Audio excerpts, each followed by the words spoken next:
মিজান ভাই রান্না চলতেছে, এই যে আমাদের মিজান ভাই। এখানে কি কি রান্না হইতেছে আপা?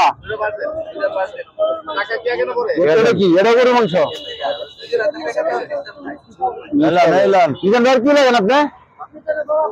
বড় আপা ওনার দেখেন একটু, মিজান ভাইয়ের বড় বোন। আর এটার মধ্যে ভাত না, আগে থেকে কি কাস্টমার বাড়ছে? নিয়ে যান, দেখতে পাচ্ছেন এই থেকে মাথা পর্যন্ত আপনাদেরকে আমরা যদি কাস্টমার দেখাই, আসেন ভাই ওটি ডালেন।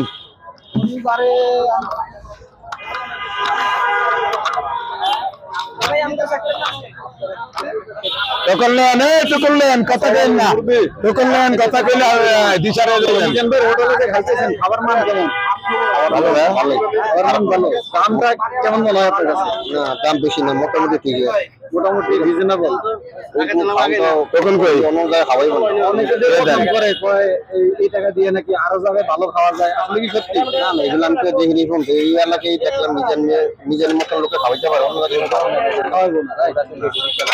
আর লাগবে না, এডি শেষ করে লে একবারে না, যে জানমল এরি একবারে ভাঙ্গা ছিরা দাও গেছে, বালা করে গেছে মানুষের খাবার দেখলে বাড়তাম 15 টাকা 1000 নিজে যা খাবে সব ভাত নিয়ে। তাহলে আমরা বললাম ভাই হ্যাঁ দেখতে পাচ্ছেন ওরা যারা আমি ওনাদেরকে তো কেউ আসলে দাওয়াত দিয়ে আনে নাই, ওরা সবাই আসে।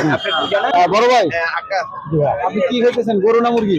গরু। হ্যাঁ জললে নামতাছি, এই গোশত সব ভাঙ্গা গেছে। জি জি, বাংলাদেশে কি 100 টাকা দিয়ে গরু মাংস দিয়ে ভাত খাওয়া যায়? না না, এরকম তো কোথাও নাই, শুধুমাত্র মিজানের হোটেলে। আপনি কি মিজানের এই জায়গাটা আমি অনেকদিন ধরে দেখুন কই এর মধ্যে একটা মানুষ আমাদের মানুষের প্রশ্ন খুলে দিচ্ছে 100 টাকা কিভাবে সম্ভব? অনেক গ্রুপ অফ কোম্পানিজ আছে, চাইলে কিন্তু এরকম করতে পারে। বড় বড় মানুষ খোলার জন্য চেষ্টা করছে, বেসিক্যালি এটা গরিবের হোটেল হিসাবে সে প্রথম প্রতিষ্ঠিত হয়েছে। এখন আমরা কিছু মানুষ কিউরিওসিটির কারণে বাইরে বাচ্চাইছেন, একটা জিনিস প্রমাণ হইলো, সেটা হলো বাইরে বাচ্চাইছেন। হ্যাঁ 100 টাকার ভিতরে যদি সে লাভ করতে পারে, অন্য বাকিরা কেন? না না ওটা কষ্ট না, না না না, সিন্ডিকেট আরেকটা কাটে আনি আমার নজর আছে, চিন্তা চেতনা সাধারণ মানুষ তখন কই যদি কাম করে ওই নিজের তো কোনো মানুষ চাইলে তো কিন্তু লাভ করতে পারে, লাভ করতে সীমিত, কিন্তু সেই লাভটা তো আমরাও করতে পারছি। সীমিত লাভে কিন্তু সাধারণ যারা আছে খেতে খাওয়া মানুষ ওরাও খেতে পারতো, আরো 10 টাকা যদি এরকম হতো। দারুণ কষ্ট দেখিয়ে দিয়েছি জানেন, তাহলে মিজান ভাই আমাদের আর লাগবে না জানেন, আমাদের যারা ব্যবসা করে তাদের জন্য একটা সততার ভিতরে ব্যবসা, সততার ভিতরে ব্যবসা এবং জনসেবা যেটা এখানে যারা খাইতেছে, হ্যাঁ এখানে যারা খাচ্ছি আমরা সবাই লাভ কম কিন্তু সেল বেশি। আপনি দেখেন কতগুলো মানুষ খাচ্ছে, সেক্ষেত্রে যদি সবার কাছে 1 টাকা করে হয়, 100 জন খাবে 1000 টাকা। এখন সেক্ষেত্রে অনেকে 10 জন খায়, তাদের কাছে 1000 টাকা নেয়, বেশি লাভ। অত দেখে সেল বেশি লাভ কম, কিন্তু আপনার সমস্ত কিছু মিলিয়ে সে তাকে পোষায় নিচ্ছে। হ্যাঁ, তো সেই জন্য আমরা রিজনেবল একটা প্রাইসে মানে খেতে পাচ্ছি।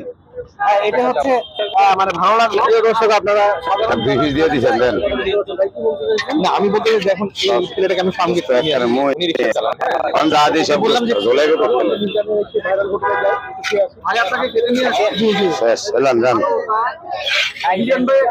মানবতার ফেরিওয়ালা, মানবতার ফেরিওয়ালা, কারণ হচ্ছে আমি চেষ্টা করছি এবং ইভেন আমি ওনাকে ভাড়াটাও কিন্তু দিয়ে দিচ্ছি। আমি বলি 1 মিনিট, আমি বলি আমাদের সমাজে 10 টাকা নিয়ে রিক্সা না না না অনেকে হাত এনে কিন্তু খাওয়াচ্ছেন, আমি ওকে ভাড়াও দিয়ে দিচ্ছি, ওকে আমি খাওয়াচ্ছি।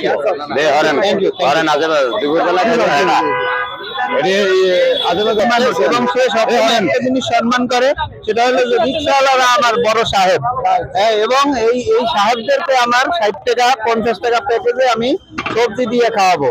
তো মিজান ভাইয়ের মতন আমাদের যারা বড় বড় সমাজে যারা পয়সাওয়ালা আছে, তারা যদি এরকম একটা ইয়ে করতো, তাহলে সবাই আর রাস্তায় ডেলি বলতো না যে আমি গরু গোশত 1 মাসে খাই নাই বা দেখি নাই, তখন সে এখানে এসে একটা দিনের জন্য হলো মিটাতে পারতো। সুন্দর কথা বলেছেন, আর খাবার ভালো, হ্যাঁ আলহামদুলিল্লাহ।